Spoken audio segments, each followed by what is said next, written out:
dominated the world have used money to rule it and have ruled it in their own interest.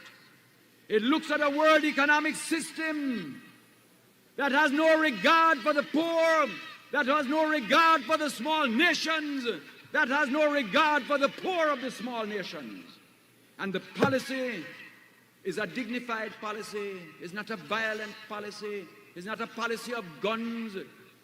It's a very honorable policy, but it is a very clear policy.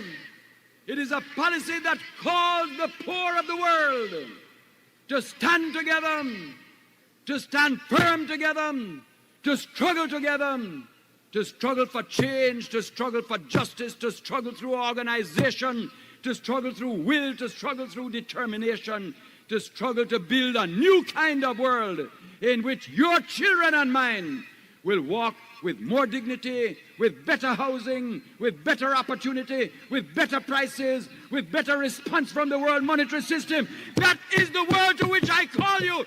That is the world for which I struggle, and no power will turn me back from that world. And comrades, if you go and walk with me, if you go and step with me, if you go and move with me, we're moving as warriors. We're moving in determination. We're moving to struggle.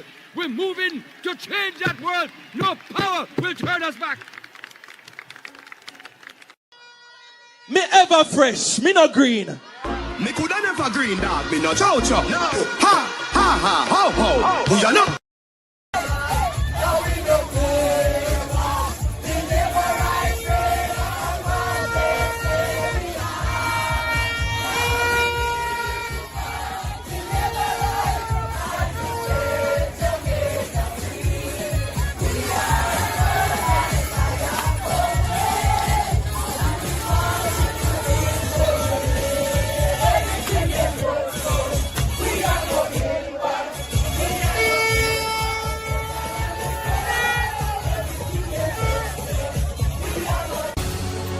But if change is what we really want to see, ladies and gentlemen, then we must rise up.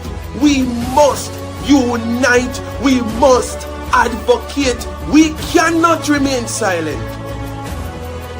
Where are the young men, the young women, the men, the women, the boys, the girls who will put aside political divide and do what is best for Jamaica? Eternal Father, bless our land. Guide us with thy mighty hand. Keep us free from evil powers.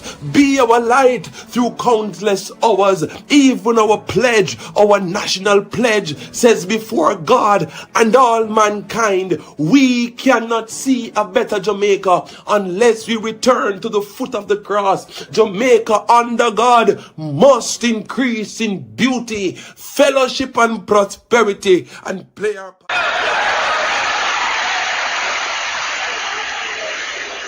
If I lived in China or even Russia or any totalitarian country, maybe I could understand some of these illegal injunctions.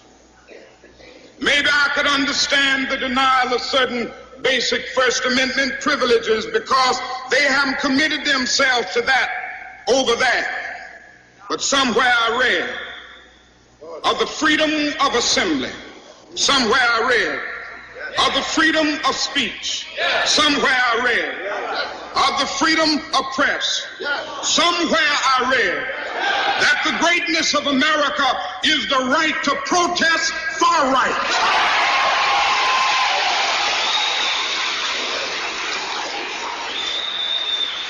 And so just as I say we aren't going to let any dogs or water hoses turn us around, we aren't going to let any injunction turn us around.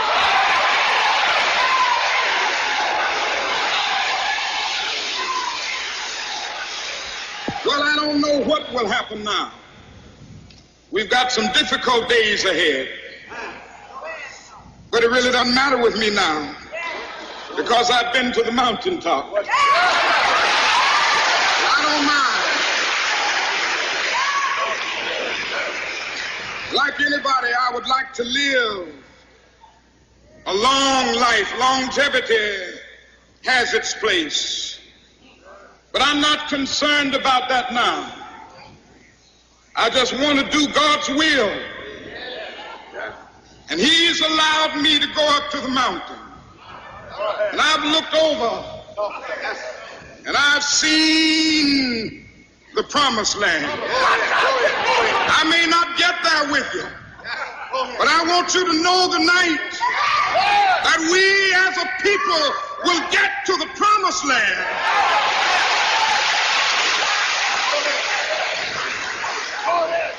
So I'm happy tonight. I'm not worried about anything. I'm not fearing any man. Mine eyes have seen the glory of the coming of the Lord. I said I'm happy every day as I travel through this land. I've been mighty blessed by God, and I'm holding to his hand. Yes, mommy, I see you. Yes, the journey's almost over. Shut up. And the battle is nearly won. And I have a feeling. I have a feeling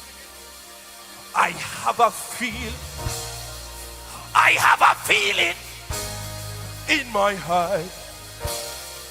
The best is yet to come.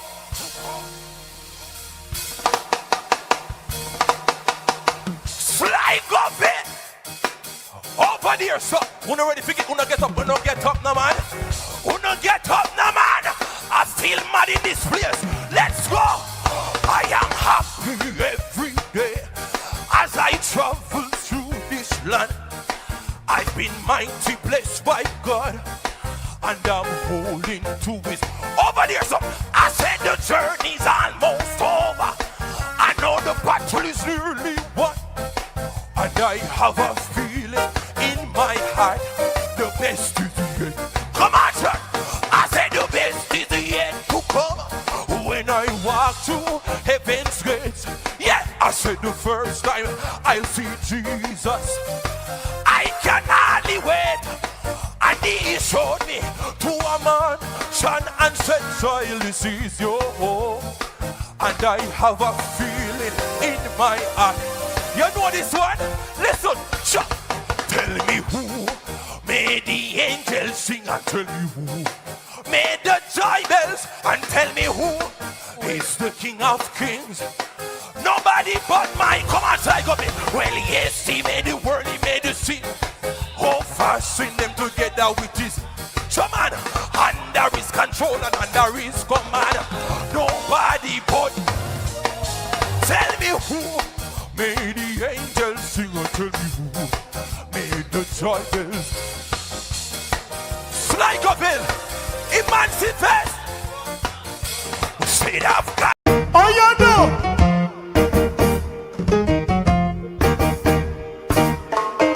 I want to hear the angels singing. I want to be in that number. I want to hear that trumpet song. We have done now. I want to hear archangel voice. I want to hear archangel. Oh, I want to hear when my name is called. I want to hear. Everybody know I want to hear. I want to hear. I want to hear. I want to hear.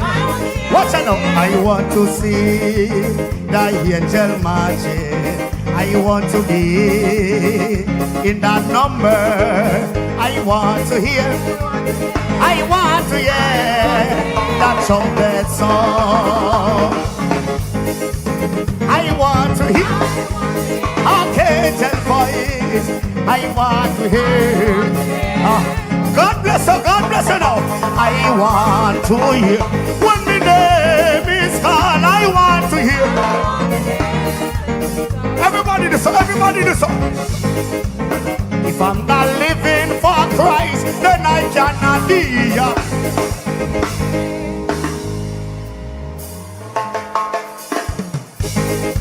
Get Get something and wave it. Get something and wave it. Get something and...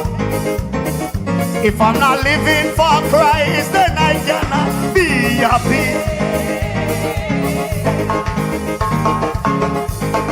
Walk out, Christian, walk out, Christian. I only live my life to please. Send me rocking for the road and the star on my phone. I only live my life to please. Live up my life. Come on, man, we have done, man. Everybody, so everybody, so. Live up my life. Live for Jesus.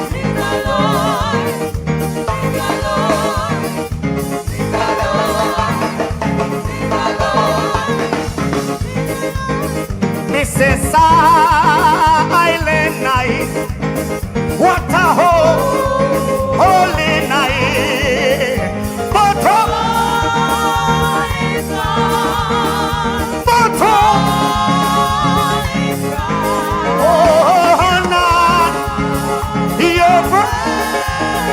virgin mother and child, holy, so tender. Talk to me now.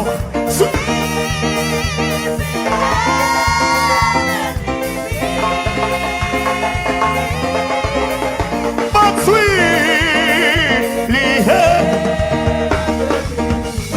God bless you, God bless you. Comrades who are in jungle tonight, on the nose that the word is love.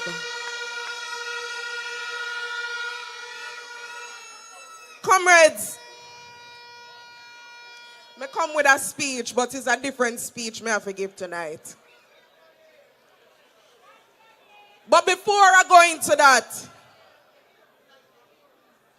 we have been saying all night that young people know say time come. And I want to bring up a young man who has looked for himself, him read for himself, him search for himself, and when him done, him realize that the only choice he could choose is the People's National Party. And I want to welcome Comrade Perry.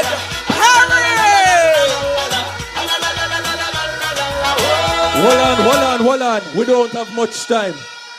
When I say time, you say come. Time. Senator Murray, somebody asked me, Perry, why aren't you a Labourite? Me ever fresh, me no green. Me coulda never green dog, me no chow-chow. No. Ha, ho. Who ya know? Underpants, Paolo. We the gal in the Hold on, cut in, man, hold on. Me coulda never green. Hold on, no DJ, man, hold on. I don't have much time. The next Prime Minister, let me shake your hands, so big up yourself, Mark Golding, Jensek, and brother, Dayton Campbell, doctor. Listen, in 1938, the People's National Party was formed out of the vision to help the poor people. It was born out of restlessness of the people seeking for better. And I believe that the People's National Party continues to be the answer for the people. Can I hear an amen? Hold on. In 1995, under the auspices of P.J. Patterson, the most honorable, there was a revitalization and an extension of the new National Youth Service Program, which gave young people the opportunity to earn commandment church. It gave people the opportunity to better themselves. I don't have much time, but hear what? I hear the other people them say, you must choose Jamaica, but you can't choose Jamaica without choosing the people. God bless you. Me coulda never green dog, me no chow-chow. No. Ha, ho. Me coulda never green dog, me no chow-chow. Move your blood, comrades. Comrades, I want to let you know that young man is the former guild president at the University of the West Indies. That is the kind of young people that we attract in the People's National Party. ever fresh, ever fresh, never green. Ladies and gentlemen, let me say a big, big thank you to all the support, to all the subscribers, the viewers. We've been doing well so far, even in this short space of time. Even in this short space of time, we've been doing well. Ladies and gentlemen, we're currently at 6,705 subscribers. I believe we can get to 10,000 subscribers before January is out. Can I get an amen? I don't like when people now have faith, the devil is a liar. I believe we can get 10,000 subscribers before January is through. I believe if we have faith the size of a mustard seed, we can say to every mountain, be thou removed. I believe we can get to 10,000 subscribers before January is through. There's nothing too hard for the Lord to do. So guess what? Everybody who is on the live tonight, you need to share this with a friend, share it with your children, share it with somebody, refer it to somebody, because when we come on the perspective tonight and every other night, we advocate on behalf of the people of Jamaica, on behalf of the people of the world.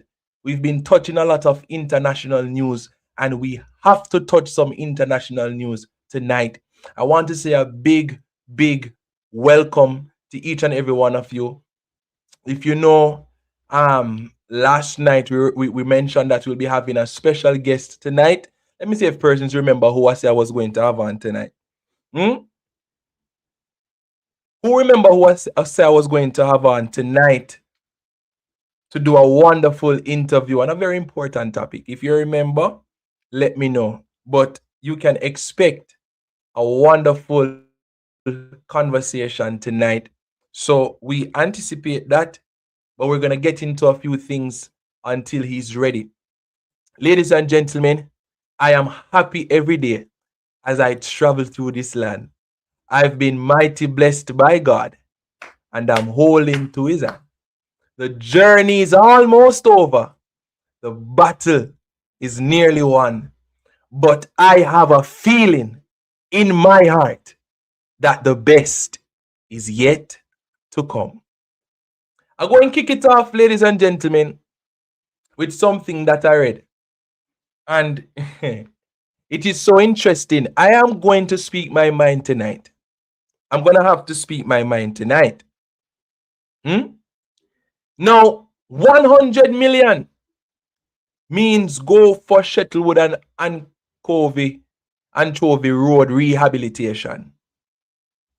Ladies and gentlemen, this government don't fix up road like how PNP fix up road. And I'm going to say that, listen, I love my orange shirt, and forgive me, but I just felt like we're in orange tonight. I hope that is not a problem. But I just feel like we're in orange tonight. But ladies and gentlemen, when it comes to road, the PNP has been leading that charge for a long time. My issue with this is that I be a patching this government though. Patching here, patching there, patching everywhere. No proper roads in recent years. 100 million. And it's patch, they're going to patch the road, Paulette Lewis. $100 million to patch the roads.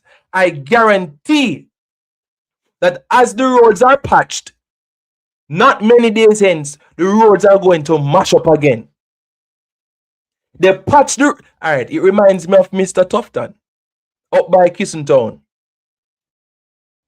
For months, the roads, they have been very terrible. A lot of things has been happening because of the terrible road from your touch Johnson Penny coming up, right? The roads were so terrible from Green Acres going up into Kissing Town. They finally patch the road, because I don't call that fixing the road.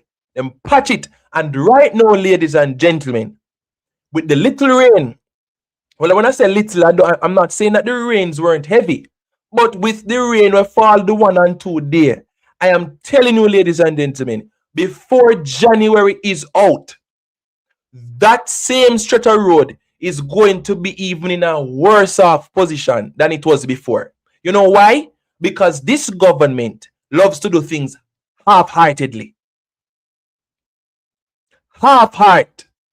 They patch the road to keep the people from complaining. You understand what I'm saying? They fix it a little bit, but when you check it out, the roads don't fix properly.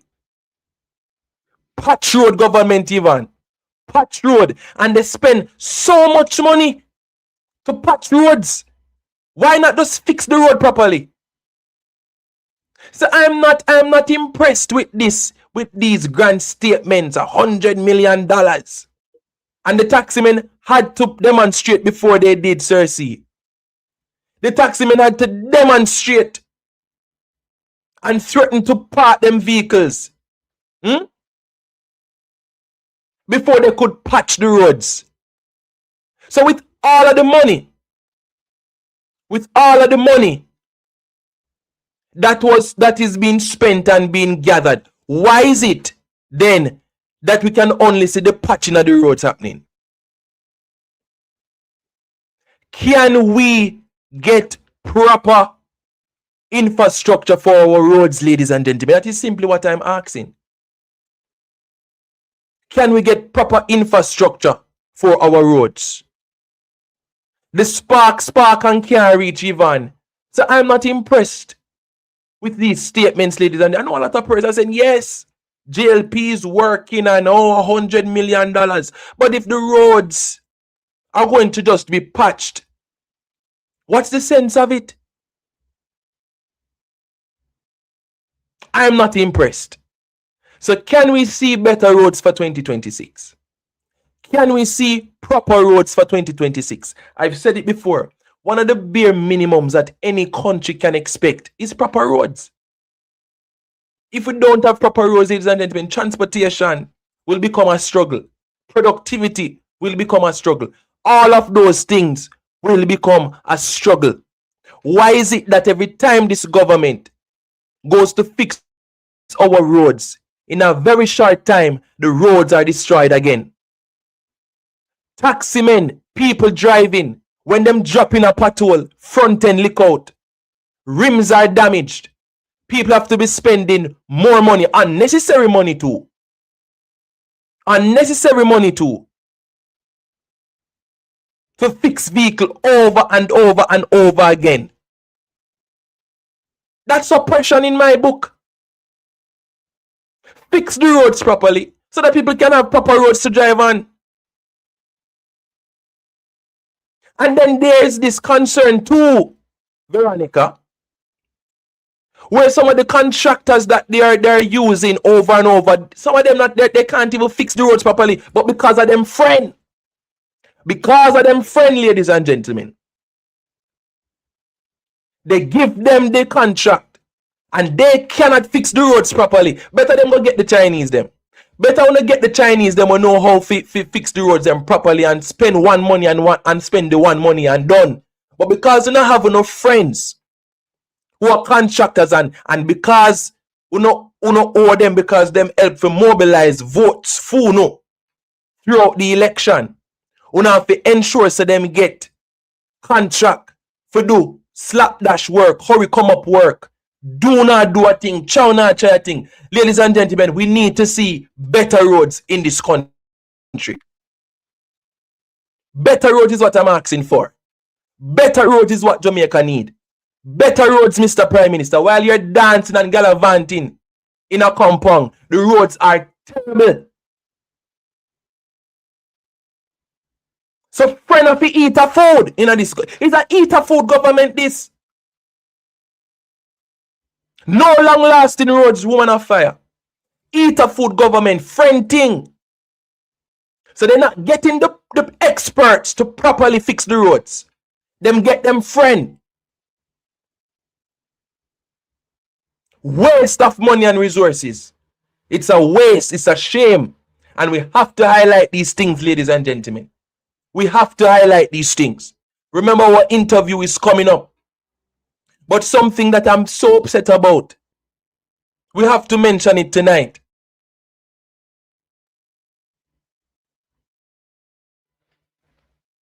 Look at this, ladies and gentlemen. Take your time and process the article. And I'm going to read the caption for you guys. Policeman fined 350,000 or 30 days for failing to cooperate with Indicom investigation. Did you know that there is a police officer right now who refuses to cooperate with Indicom regarding the investigations that are being done because of the increase in police fatal shootings? Can you imagine, ladies and gentlemen, that a police officer is not willing to comply with the investigations? So much so that it is either you're going to pay $350,000 or spend 30 days in let me read. Listen, a policeman who failed to provide a statement to the Independent Commission of Investigations has been sentenced to pay $350,000 or serve 30 days in prison.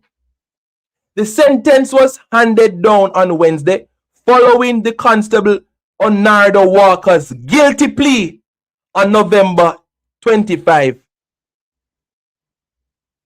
2025. You have police officers who don't want to even cooperate with Indicom. What type of force are we running? Indicom can't talk to no. Indicom can't talk to no again. Who has enabled some of these officers to feel as if they cannot be held accountable? I blame this administration. They've enabled a lot of these police officers to feel as if they're above the law. You're being asked to give a statement and you're refusing to do so. Ladies and gentlemen, who else has enabled some of these police officers to operate like this? Who has enabled these police officers to behave in such a disgusting manner? Tell me who. Say that I'm just blaming the government because I'm a PMP. But who else has enabled some of these police officers to operate in this manner? You don't want to come and give a statement? You're out of order and rude. So you should just do whatever you want to do, operate however you want to operate in Jamaica. And nobody should hold you accountable. But again, this administration, they can't be held accountable either. It's coming from the top. When people look around and see how the Prime Minister and others operate in this country when they are to be held accountable, I am not surprised, ladies and gentlemen, where we see other law enforcers operating in the very same way. What are you hiding? Why can't you come and give a statement? 30 days seem a little bit too. But why can't you come and give a statement? It is shameful that we have enabled police officers to feel as if they're above the law. But ladies and gentlemen, it's the same thing happening in the United States. And that's why I am not surprised that Jamaica is following suit. Because Jamaica is mimicking some of the policies that we're seeing in the United States. You remember the woman that ICE killed?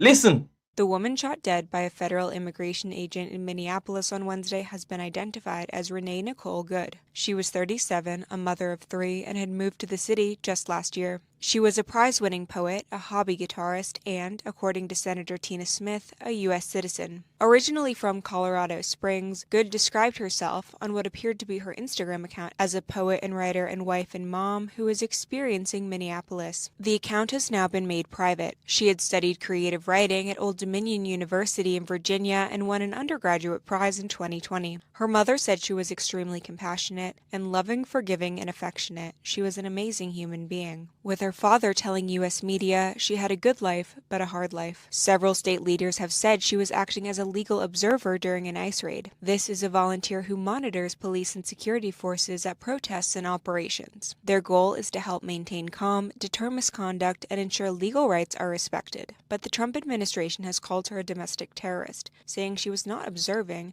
but also interfering in the officers' work. Her ex-husband told the Associated Press that she had just dropped off her 6-year-old son at school and was driving home with her partner when they came across the ICE agents. A fundraiser for her family has raised more than $370,000 in just 10 hours.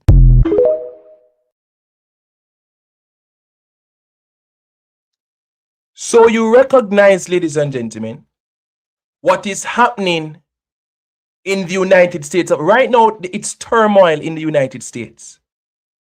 And you could find many other videos, ladies and gentlemen, of the ICE agents going at it with the civilians.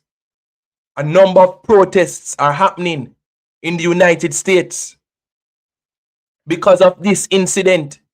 In cold blood, we have to advocate for all human beings. This woman was murdered, ladies and gentlemen, in cold blood because the administration currently in the United States, they have enabled police officers and enforcers of the law to operate in this way. We are seeing the very same thing in Jamaica. The militarization of our state. It's a playbook from the United States of America. It is something that you can see being consistent with the United States. Look in Jamaica right now.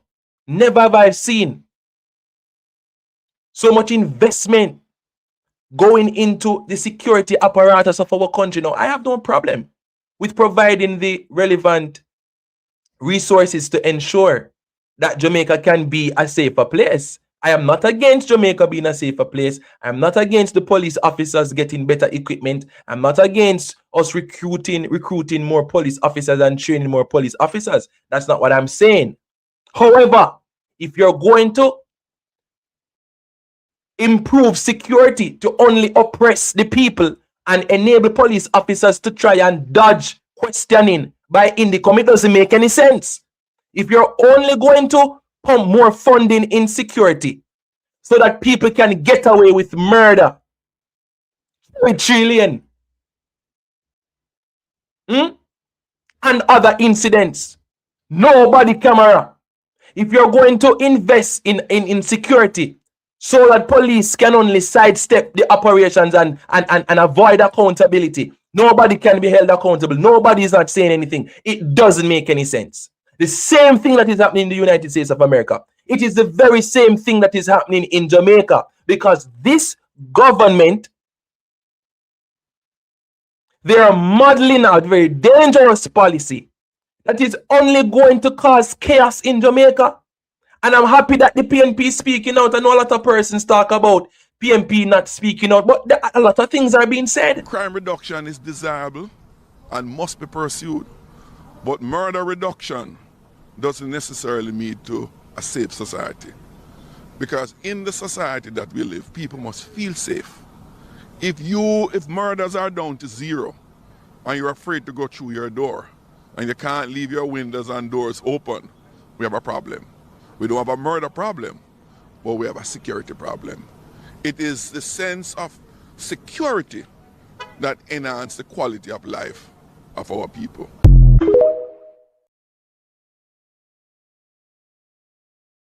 So somebody is saying that there's a huge demonstration in my state right now, huge, I tell you, and many more demonstration in other states. And that Jamaica want for them to stop killing people. Ladies and gentlemen, we're living in a very serious time. You know what else has really ticked me off? Hear this. JCF is saying that the death of 4-year-old in St. James being treated as homicide probe, not police shooting. The JCF is defending what happened and saying that it's not police shooting. The Jamaica Constabulary Force says it is inaccurate to suggest that the 4-year-old boy who died after being shot during an alleged shootout with gunmen in Granville, St. James on New Year's Day was killed by police. At this time, the death of Romain Bowman is not being treated as a police fatal shooting, the JCF said in a statement today. So who did it? Who did it? Is whose bullet killed the baby? No accountability. So who killed the baby?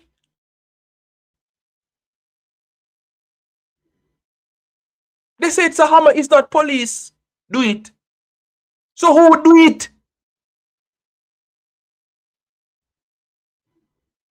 But whether it is, listen, ladies and gentlemen, all I'm saying is simply this. There is a lack of accountability in this country, and it is coming from the head of the stream. So now we are hearing that the JCF is saying, no, it's not police shooting to this. It's not no police fatal shooting. It's a homicide. But we have to put the pressure on them, Cersei. Pressure them. Somebody needs to be brought in for justice. Somebody needs to answer. Somebody must be held accountable. Somebody must speak up. Somebody needs to talk. We need to usher these people out. Microphone and usher him out. Take his microphone and usher him out. Somebody needs to speak up. So who is to be held accountable for this? Everybody dodging and everybody's avoiding and hopscotching from the city. So who is to be held accountable for this?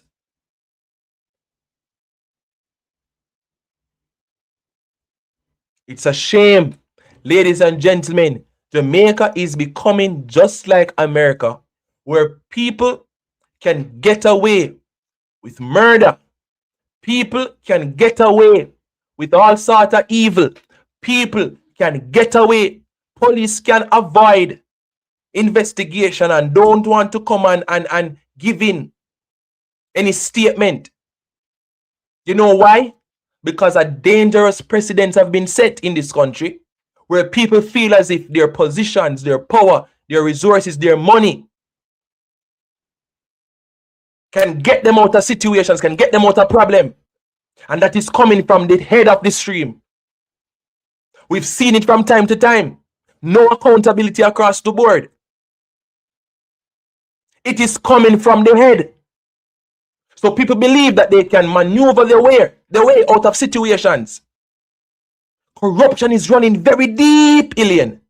Deep in every nook and every cranny, every part of our country. It is poisoning the very institutions that should be protecting the interests of the people. So who will serve and protect? Who will serve and protect us? Who will serve and protect the people of Jamaica? Should we take matters in our own hands? Because if we can't trust the police, who can we trust? If we cannot depend on this administration to stand up for the people, who will stand for us? But the United States of America, a lot of people they've started to protest, they've started to march, they've started to cry out for that woman who was murdered in the front of her car. I watched the video several times. The woman was not trying to run over the police officer. That is a lie. She was swerving away from him. He took out his firearm and he shot her in the face. A dangerous trend is being set, ladies and gentlemen. It's the very same thing that is happening now. We're going to take a break. We're going to come back. And we're going to have a very important conversation with Dr. Norman Grant. We soon come. And Pro Therapy, we are here to help you to bring ultimate relaxation to your feet. Our hot stone, Swedish, and deep tissue massage services are here to help you to get rid of tensions, minor swellings, and aches and pain, increase flexibility and circulation. If you are having any heart or circulatory diseases, then this might not be for you. Reach out to us and let's see if you can secure yourself with a foot massage for as low as $4,500. Thank you for choosing Pearl Therapy, the healing hub. Food is designed to be felt, not just tasted. Soft warmth, gentle richness, a harmony that melts effortlessly on the tongue. At Cummings Exquisite Caterers, every dish is an invitation, guided by passion, finished with elegance. We cater for life's most meaningful moments, elegant weddings, private celebrations, and much more. With a serene repast center just 10 minutes away from two major cemeteries. We are located at 38 Dublin Spanish Town Road. Reach out to us, 876-573-9124. Cummings Exquisite Caterers, where desire meets dining. Welcome back, ladies and gentlemen. This is The Perspective, and I am your host, Perry Cummings Jr. We said it yesterday that we will be having a very important guest, the first guest on The Perspective. So, it's very special, but before I even put him up, let me just give you a short bio about this great man here. Now, Dr. Norman Washington Grant, ODJP, is a distinguished Jamaican leader whose career spans public service, agriculture, development, and the global coffee industry excellence. A chartered accountant by profession, Dr. Grant devoted over 4 decades to the advancement of Jamaica's agricultural sector and rural communities.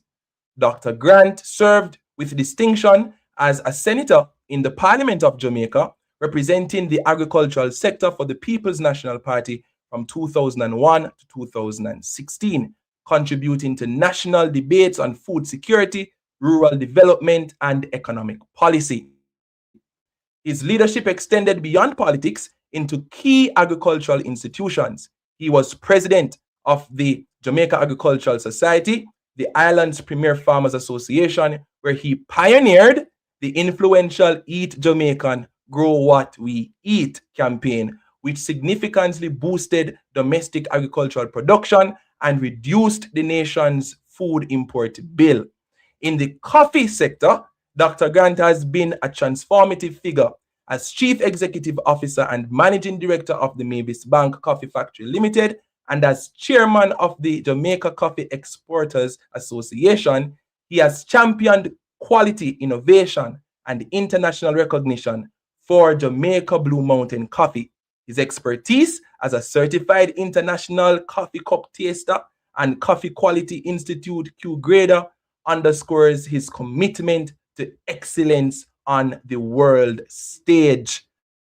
Last but by no means least, ladies and gentlemen, an accomplished academic, Dr. Grant earned a Doctor of Business Administrative degree with research focused on strategies for profitability among Blue Mountain coffee farmers, further strengthening his blend of professional practice and scholarly insight.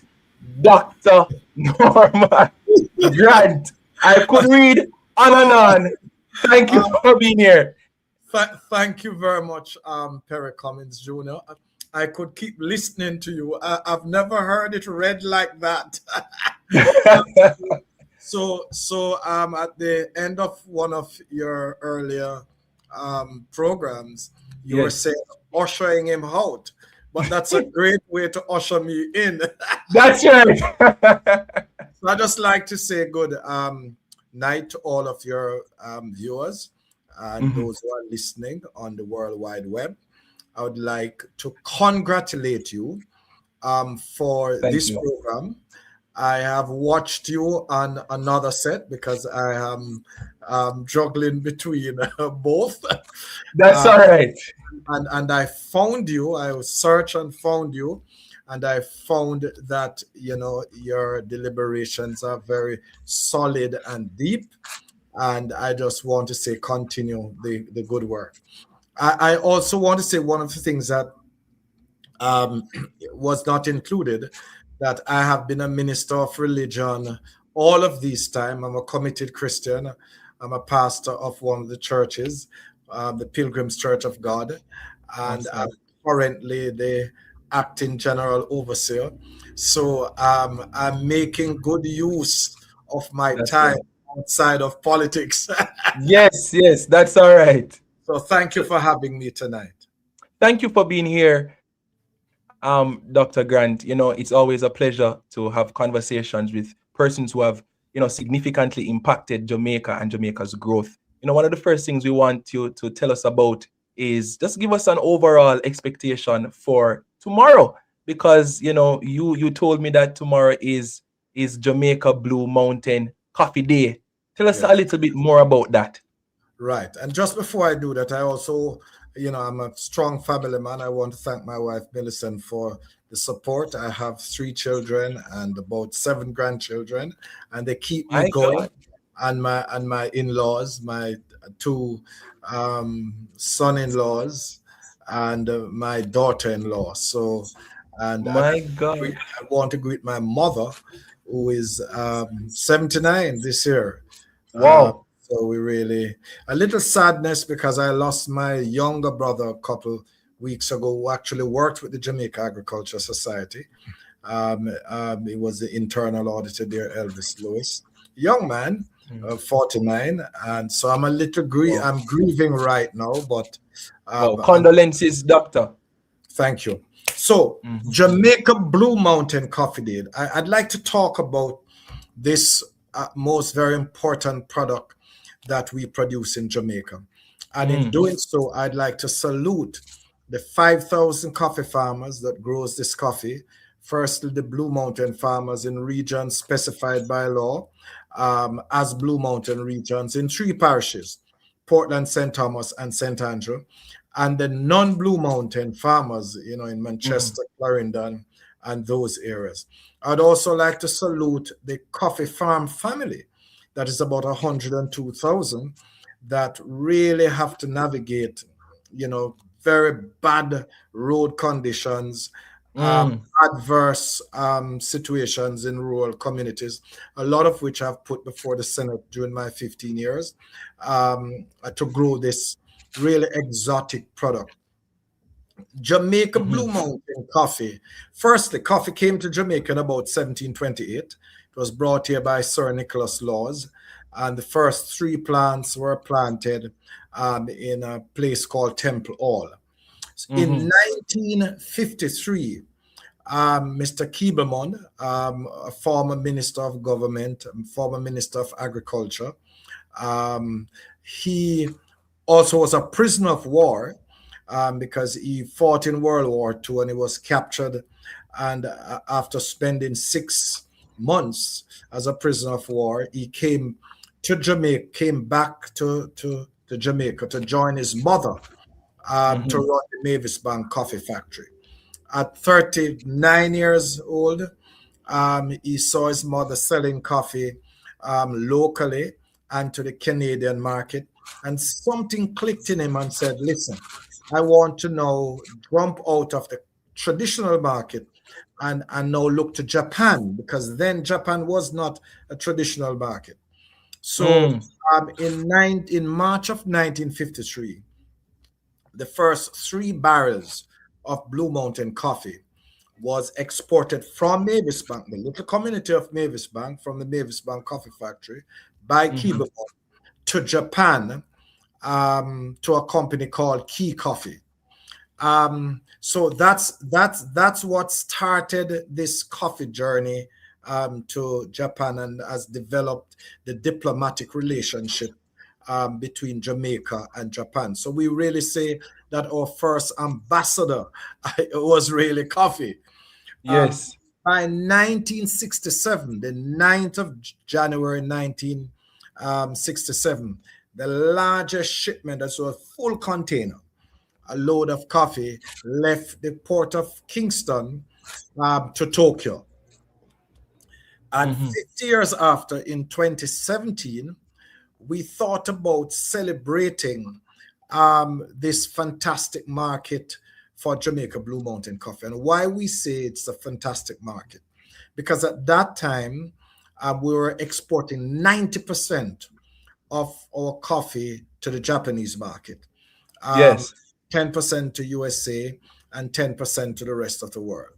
And we said we need to find a way to consolidate the relationship between our farmers, our exporters, then the coffee board, or now JACRA, and the market, which was a conglomerate of about 14 companies that bought coffee from Jamaica. And they formed themselves in an association called the Association of Japanese Importers of Jamaican Coffee. So on the 9th of January 2018, Jason Sharp, who is the managing director of Cafe Blue and was then the president of the JCA, and myself, I was the managing director of Mavis Bank and the secretary of the JCA, joined Ambassador Alika, who was then our ambassador in Tokyo, with the companions of coffee importers in Tokyo, where we launched the Jamaica Blue Mountain Coffee Day on the 9th of January 2018. Okay. And then we then took a decision that we would commemorate that day going forward. So I came back to Jamaica. I met with the Governor General, and I, on behalf of the Exporters Association, we asked him to issue a proclamation where we would dedicate this day as a day of reflection, a day of noting the contribution of our coffee farmers, and to promote our coffee both locally and globally. So that's how the Jamaica Blue Mountain Coffee Day came about. This is our 9th anniversary. We normally have events globally, so we use this day to launch the Jamaica Blue Mountain Coffee Festival. We have several promotions at the embassies across the globe: Japan, China, the UK, the USA.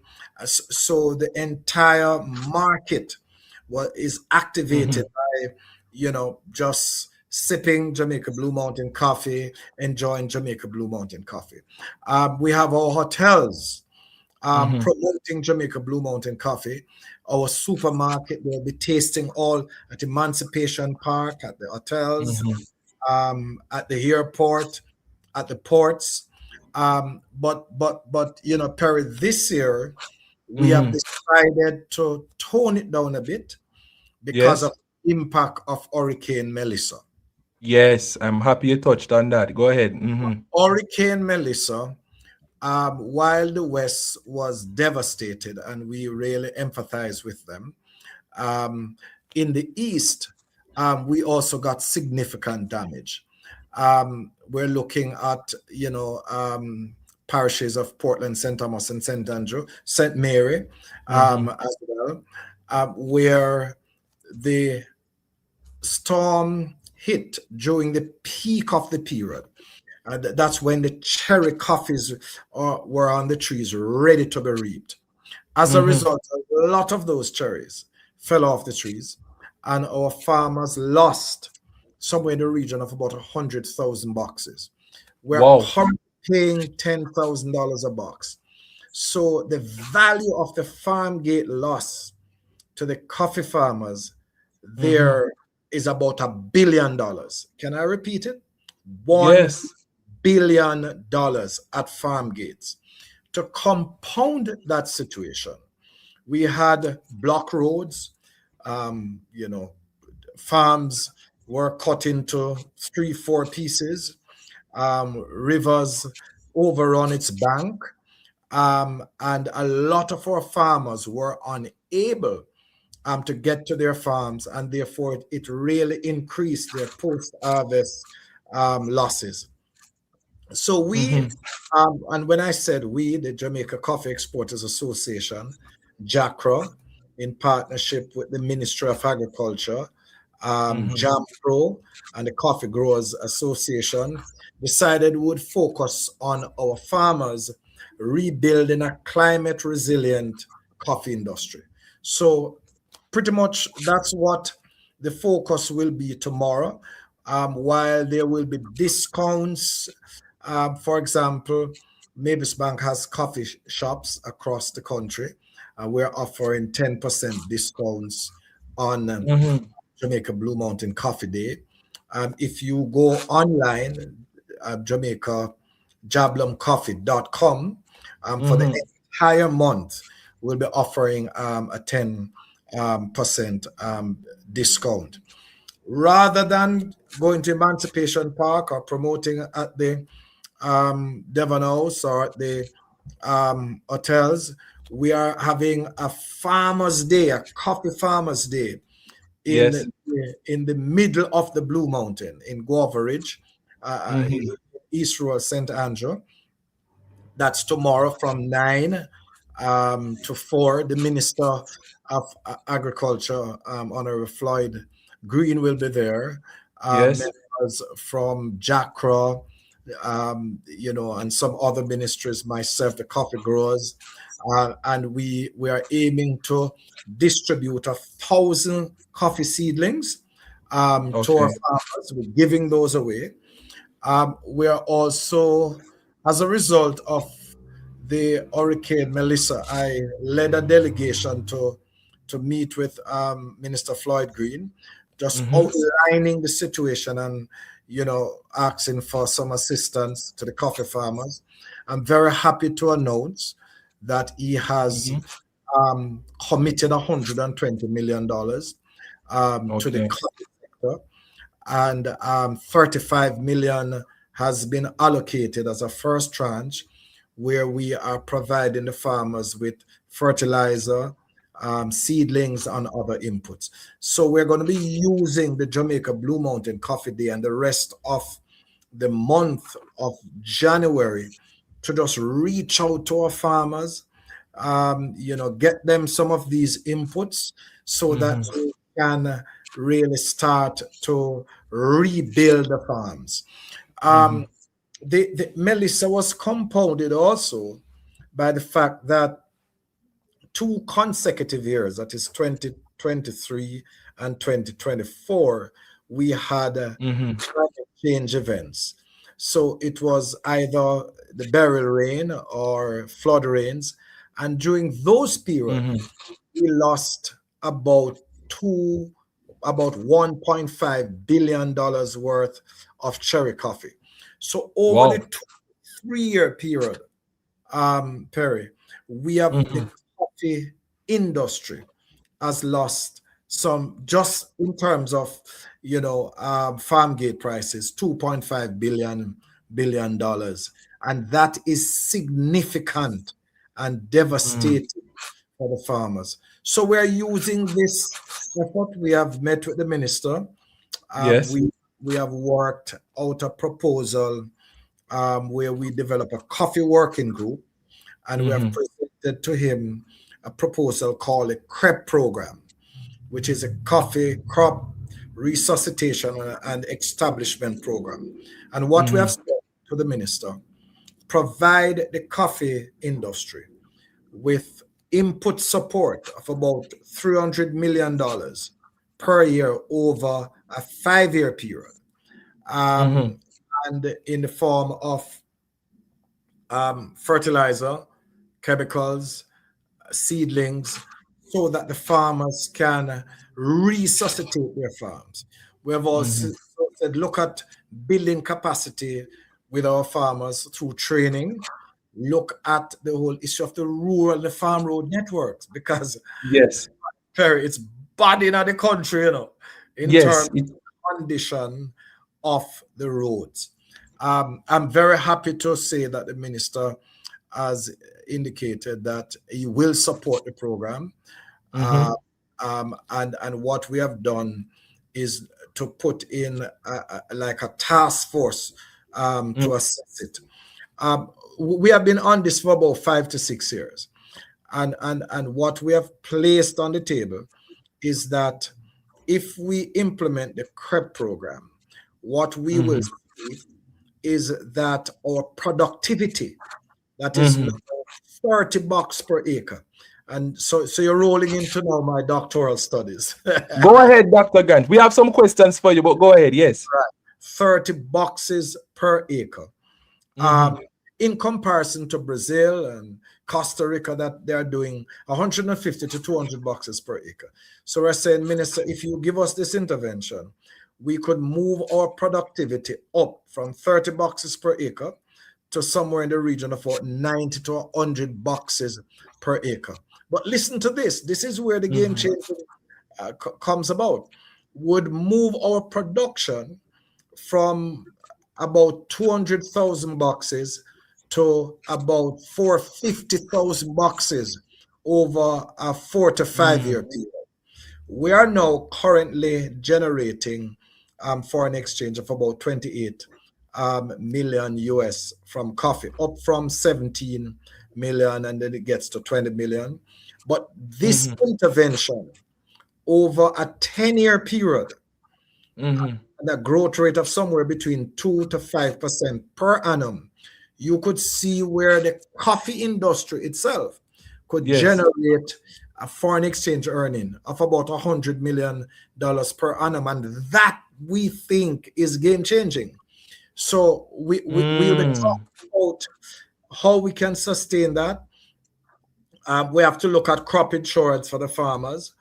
We have to look at research and development, look at variety that can deal with the harshness of climate change. We have to look at our tree replacement. Unlike other countries, a lot of our trees are about 20 to 25 years old. So we really need to replace those trees, and that is why the distribution of the seedlings is very important. So the Jamaica Blue Mountain Coffee Day, we are talking about coffee, the king of coffee and the winning bean, but more so we're talking about our coffee farmers, the 5,000 coffee farmers who made their lives. My father was a coffee farmer, right? Okay. I worked on a coffee farm. I worked with Kibamon, for all of my life, before he transitioned.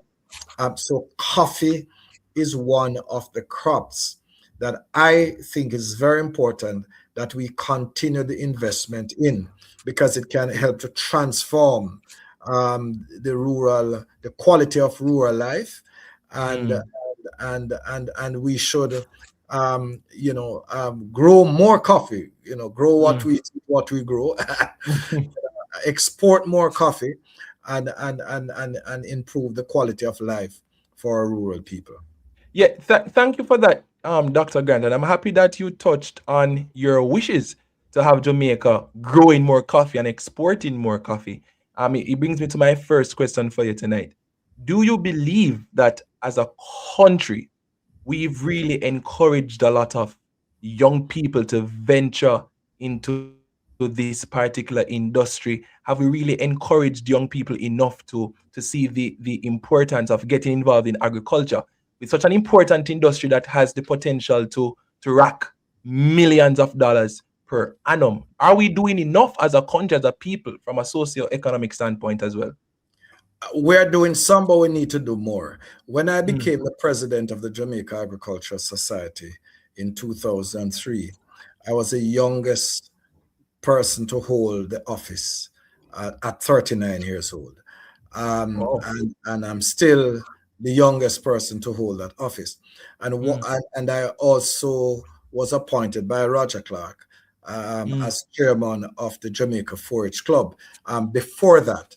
And one of the things that I set out to do was to engage a number of young people to get involved in the agriculture sector. A number of the programs that we now enjoy at the Jamaica 4-H Club were programs that I introduced with the leadership there as chairman and with the executive directors, and one of whom has transitioned, Mr. Lenworth Fulton, and I'd like to just express condolence to his family.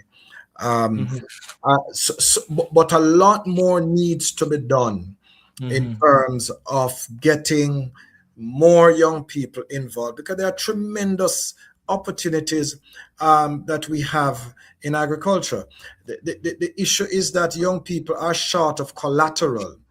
And one of the things that I had advanced when I was in the leadership of some of those organizations is that we should come up with crop lean concept. So you identify a project, you build the market into the project.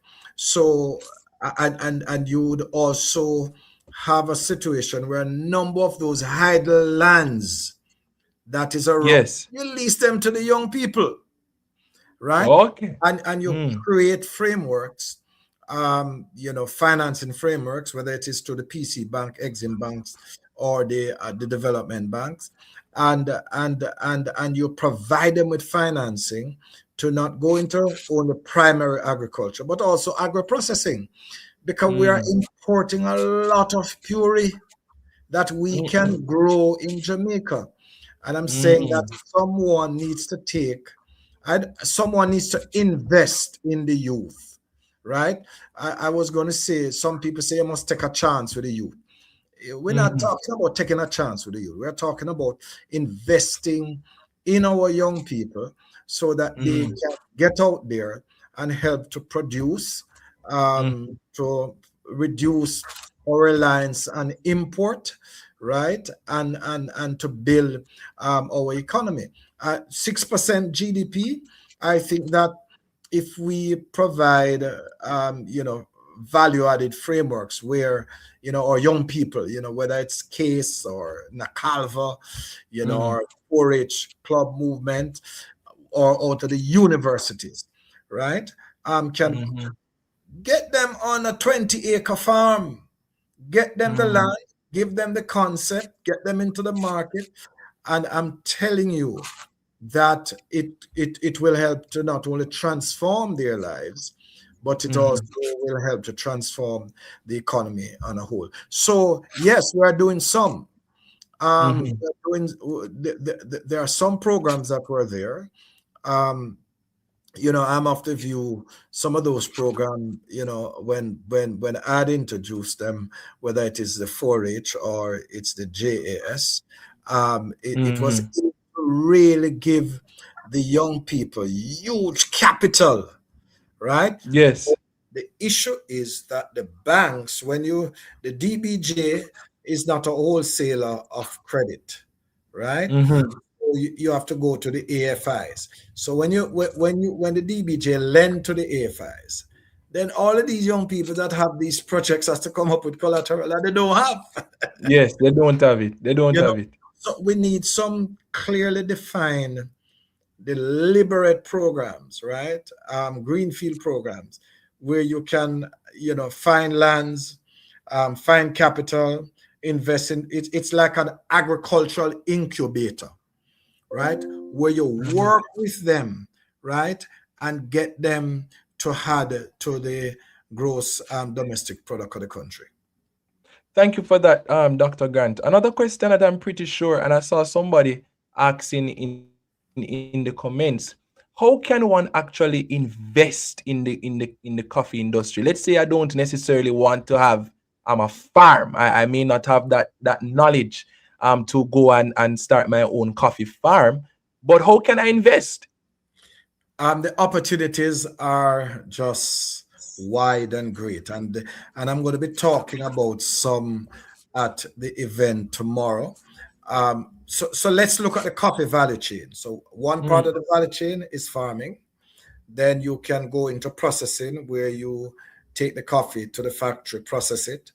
Then you can go into roasting. Then you can go into retailing, and then you can go into coffee shops. The way the coffee industry is structured, if you want to trade, you will have to get a license from JACRA, or the Coffee Industry Board. So you have to go through that due diligence. So if you are young, right, and you are enthused about social media, e-commerce, you can establish a website where you can now sell coffee on e-commerce. You can also open a coffee shop, and for young people, the vibes, right? You can also invest in a farm where you grow coffee and then sell it to the processors, or you can take it through the entire value chain. So you can grow it, and you can process it, you can roast it, and you can pack it under your own label. So if there are persons that are interested to go into the coffee business, they can reach out to us at JACRA, at the Jamaica Coffee Exporters Association, in my capacity at Mavis Bank. 9778530 is my straight line there. You can send me an email to ngrantoffice@mbcfcoffee.com. It's tough business, but the opportunities are very, very encouraging. You can also be a career person like me, because I left Jamaica College at 19, started with Grace Kennedy. My dad called me, said, "Listen, man, come on, young boy, come back up to country, man." That's right. Yeah, Mr. Keeberman started this factory, Jablum, Mr. Keeberman, Ronald Twaits, and a group there. And I was one of the first employees. And I stayed in coffee. I'm the fourth Jamaican to be qualified as a CQI Q grade and international coffee taster. And I have certainly studied the entire facet of the coffee business throughout the value chain. And I can talk to persons. I've trained a lot of young people in the coffee business.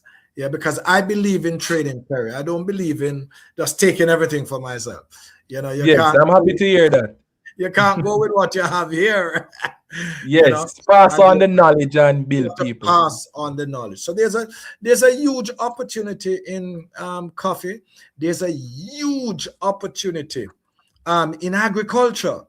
And one of my disappointment, I've left a lot of motions on the Senate there, in terms of, I was calling for the development of a rural development bond, a 25-year rural development bond that would raise funds to invest in the development of rural communities, put in the community centers, the agro-processing centers, the roads, improve the farm roads, get the farmstead, which is, the farmstead is something that I don't hear, it been talked about.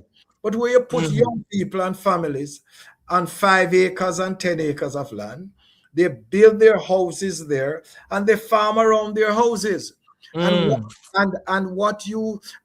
that would slow down the rural urban drift. So country people not going to leave country to go town, right? Yes. But what that will also do, Perry, it will reduce significantly the $6 billion that the farmers are losing every year as a result of breeder larceny.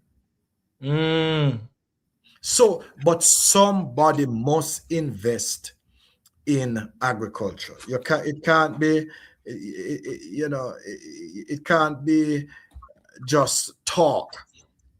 To get the funds out there, we have to engage, in an investment program where young people fail and you help them to rise again. Because if you start a business and you fail, it don't mean that you're gonna fail the second time. So we need the youth to get involved in agriculture, because I say that agriculture is really the economic lifeblood of the economy. So when I launched the Eat What We Grow, Grow What We Eat campaign in 2003, it was with that in mind, to create this awareness, to open our appetite to our local production, get the idle lands in the idle hands, right? Reduce our import, increase our export, increase the whole thing about job creations. I don't think young people should leave university and is struggling to find a job.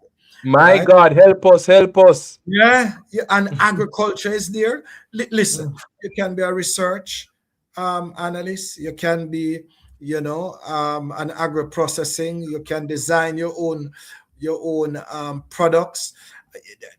I mean, it is so exciting. Jam Pro, can assist you in terms of market research. In fact, Jam Pro is one of the partners that we have on the Grow on the Jamaica Blue Mountain Coffee Day program. SRC can look to assist you in the area of the development of products. Yes. I mean, listen, we're too rich to be poor. We're too blessed to be My stressed. on that point, on that beautiful point, because we're almost out of time with you, Dr. Grant. But I'm happy you touched on the campaign that you championed. From the genesis of everything, grow what you eat what you grow. I'm happy that you made it now a broader discussion. And I want to ask you, do you think we've really done enough, whether from a governance perspective, from a policy perspective, from a national perspective? Do you think we've really supported our agriculture sector to the point where we can do more export and less of the import? When you see the influx of a lot of the multinational corporations, Dr. Grant, the different food entities coming into Jamaica, a lot of our local farmers, a lot of our local people, they've been suffering at the hand of this influx of overseas interventions. What would you recommend as a way forward? 2026 we just start, but what would you recommend as a way forward for us? I think we need to create a type of agricultural incubator where we find a way to put a type of investment to support young people and anybody who want to come into to agriculture, so we can become self-reliant. Right? We can become self-reliant. I don't think we have done enough to deal with the binding constraint that affect the production and the value chain in the agricultural sector. I tell you one example. I have said to governments over the years, bring the pre-larceny and the Larceny Act under the framework of the Proceeds of Crime Bill, right? So when you steal from the farmers and you get caught, right? What the state should do is to seize those assets, dispose of them, and set up a fund to support the farmers, right? But no, that's not what happened. You catch the predal thief and him get 30 days, or him get our fine of 500,000, or we're pushing it to about 3 million. But that money has gone into the state. Nothing come back to support the farmers. But look at lottery scamming. Lottery scamming was just the other day, you know. Mm-hmm. Lottery scamming. But yet still all of those legal frameworks were put in place. But it has taken over 50 years for a government to respond to 49% of our population, our people that resides in rural communities. And I think those are some of the critical issues that has to be addressed, because nobody is going to put your hard-earned investment in agriculture when you are sowing and somebody else is reaping, and Yes. you're just left to the whirlwind. So I think that going forward, we need to take agriculture a lot more seriously. I am encouraged with some of the policies that have been implemented over, you know, 2 decades, but I think we are so the catch up we are playing so much catch up that we need to really deal with it. The idle lands. Why do we, you know, over 60% of our lands idle? Why do we don't lease them to the people and say Yes. to them, listen, if you produce, then you keep it. If you don't produce, you lose it, right? Because when you look at our import bill, that Yes. tells you that there's a huge opportunity for production. And I would just like to, I think that just engaging you on this program has kind of enthused me to maybe That's right. That's right. get back out there and push for some of those initiatives, you know, Yes. because I think agriculture is really the way to go. I want to commend Minister Green. I think he's trying, he's doing very well. He's responding to the players. I don't think as a government we are doing what we need to do. You have to kind of fight for it, you know. You know what I'm saying? Yes, it's a fight and a struggle. It's a fight and it's a struggle to get what is required to make ourselves more food independence and more self-sufficient. But you know, all of the developing countries, I've traveled to a lot of them, South Korea, China, Japan, all of those countries, right, first world countries, have unapologetically invested relentlessly in their agricultural sector. When one of those farms in the USA gets bitten by snow, the government, right, reimburse them of all those expense. Wow. You hear what I'm saying? We we have to we have to go to the table and said, you know, give me some of the crumbs that fall. That falls from the master's table, eh? No, but it is not supposed to be so, because you know, from Genesis there was agriculture, right? Yes. And there, you know, as long as the earth remaineth, Come on, Pastor. come on, Pastor. Right? There will be, right, as long as the earth remaineth. So agriculture is always going to be with us, and we should really, as a country, we should support our farmers. One of the programs that I was very enthused that was placed on the table, and something that I lobbied for when I was in the Senate, and I heard the leader of the opposition advocate it, is the Agricultural Development Fund, right? Yes. Where there's a dedicated fund, right, that would be there to support the farmers and the agriculture, look at funding, you know, things like insurance. So in the same way you have the Tourism Enhancement Fund, which has helped to transform tourism in Perry. So I'm saying yes, it needs to be a vehicle that we can call on. So each time, right, you have an issue or a difficulty, you don't have to go to the Minister of Finance and say, boy, you know, beg your liquor, 400 million to help the coffee farmers and the cocoa farmers and the banana farmers. You need to be able to call on something that is there that can meaningfully give the farmers a reset and a start, since climate change is something that we're going to have to learn to live with. Dr. Grant, you've shared a wealth of knowledge, and I know we're out of time, but I have to ask you just one last question. With Sure. the increase in genetically modified food, I couldn't allow you to go without asking you this question, because there have been conversations about the possibilities of having a seed bank. Have you ever, well, I can't ask if you've ever heard that. I'm sure you've heard of that terminology before, having a seed bank. Do you think it's something Jamaica could look into? Oh yes, I tried to do that when I was president of the Jamaica Agriculture Society. I mean, I also tried to implement a central marketing system, because my idea was to have a value chain approach that ensure that you deal with all of the binding constraints along the value chain, that you can just excel in production. And one of these binding constraints is seeds, right?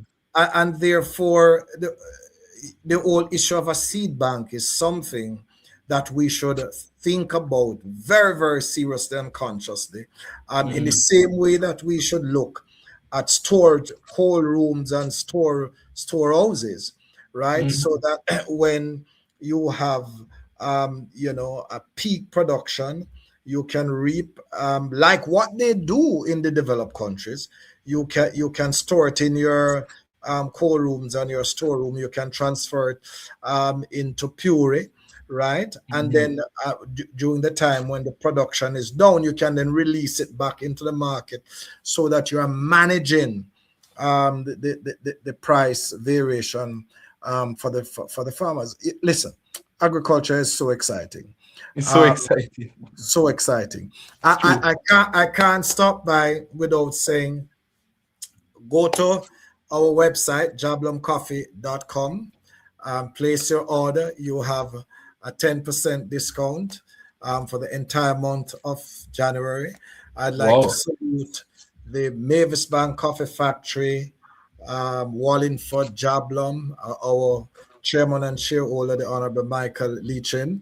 I'd like to salute Ambassador Shauna K. Richards, who spent 5 years as our ambassador in Japan, and has really helped to consolidate the Japan-Jamaican partnership, and not only for the product, but also for our people, and indeed we're looking to build a resilient coffee industry. It's tough. The cost of fertilizer is high.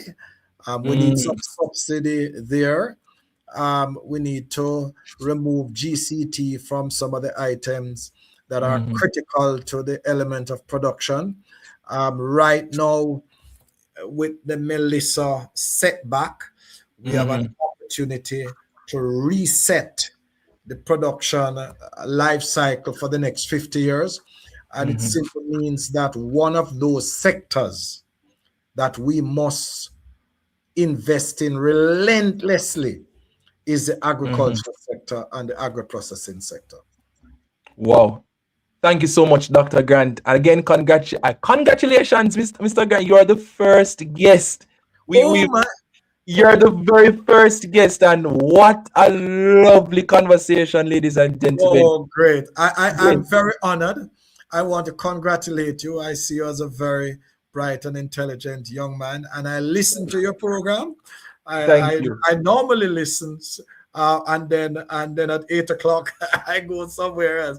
But that's all right. I'm normally there to close with you. Yes, that's all right. Thank you so much. So we should talk about future chit chats. Yes, man, most definitely. And let's see how we can really get this big buy-in as it relates to the sustained development of the agricultural sector, because the way to go is really agriculture and rural development to become the economic lifeblood of the Jamaican economy. Thank you so much, Dr. Grant. Ladies and gentlemen, Dr. Norman Grant, former senator, and his expertise and wealth of knowledge. Wow, trust me, I'm well fed. Not on coffee tonight, but I was on other things. Thank you so much. If it was in the morning, we would have a sup. Yes, sup in the morning. Yeah, Thank you so much, Dr. Grant. We'll talk. My pleasure. And keep up the good work. All the best. Thank you so much. Bye-bye. Ladies and gentlemen, Dr. Norman Grant. Wow. A wealth of knowledge. And let me tell you something. We'll be having more conversations like these as it relates to just the forwardness of our country. So many things to talk about. And I intend to continue these conversations with some of the movers and the shakers of our country. And I feel so refreshed. I feel like I just drink a nice cup of Blue Mountain Peak coffee. Ladies and gentlemen, we're gonna take our final break. When we come back, we talk about some other things. Wasn't that informative? Let me know in the comments if you don't think that was a informative and substantial conversation. And I learned quite a lot. I want to invest in coffee now. But at least I have a link if I want first-hand communication and knowledge passed on. I know where to go. Ladies and gentlemen, this is The Perspective. We take our final break. We talk about a few more things, and then we head out. All right? Blessings. And Pearl Therapy, we are here to help you to bring ultimate relaxation to your feet. Our hot stone, Swedish, and deep tissue massage services are here to help you to get rid of tensions, minor swellings, and aches and pain, increase flexibility and circulation. If you are having any heart or circulatory diseases, then this might not be for you. Reach out to us and let's see if you can secure yourself with a foot massage for as low as $4,500. Thank you for choosing Pearl Therapy, the healing hub. Food is designed to be felt, not just tasted. Soft warmth, gentle richness, a harmony that melts effortlessly on the tongue. At Cummings Exquisite Caterers, every dish is an invitation, guided by passion, finished with elegance. We cater for life's most meaningful moments, elegant weddings, private celebrations, and much more. With a serene repast center just 10 minutes away from two major cemeteries. We are located at 38 Dublin Spanish Town Road. Reach out to us, 876-573-9124. Cummings Exquisite Caterers, where desire meets dining. Welcome back, ladies and gentlemen. This is The Perspective. I am Perry Cummings Jr. Well, if you're just joining us, we just had a very informative conversation with Dr. Norman Grant, former senator, mover and shaker when it comes to policies surrounding the coffee industry.